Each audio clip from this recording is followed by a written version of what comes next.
James Carville, American political guru. James Carville led Bill Clinton's 1992 campaign and advised top Democrats for decades. If I think of an old calendar, I think of George Bush's face on it. Man, you got to get down here and take control of this, put somebody in charge of this thing and get this thing moving. We're about to die down here. Carville, known as the Ragin' Cajun, had been urging Biden to step aside long before his disastrous debate performance with Donald Trump. He's too old. The country wants a different choice. Carville is candid about how Harris fared as a presidential candidate 4 years ago. There's no doubt her campaign in 2020 was just god-awful.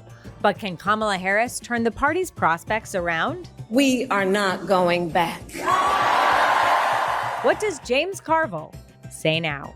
You were among the first prominent Democrats to sound the alarm about President Biden's poll numbers and his ability to campaign. How do you feel now that he's dropped out?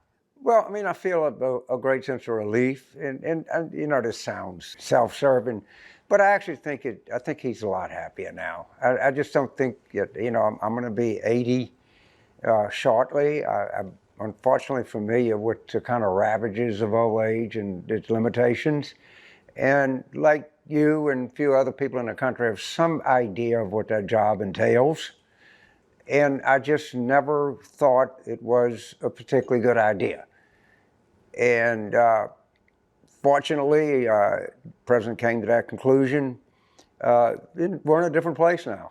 Let me ask you, I mean, within 36 hours of Vice President Kamala Harris launching her campaign, she received endorsements from enough Democratic delegates to secure the nomination. And of course, you had warned earlier this month that there should instead be a mini primary process and warned Democrats against anointing Harris as the. So have Democrats fallen in line behind Harris too quickly without considering alternatives? Well, first of all, no. Now, I will address something that I think is a problem, and that's this over-giddiness in the Democratic Party. You're in for a tough fight. I mean, it's great. I understand people feel good, but don't get ahead of yourself. You got a hard campaign ahead of you.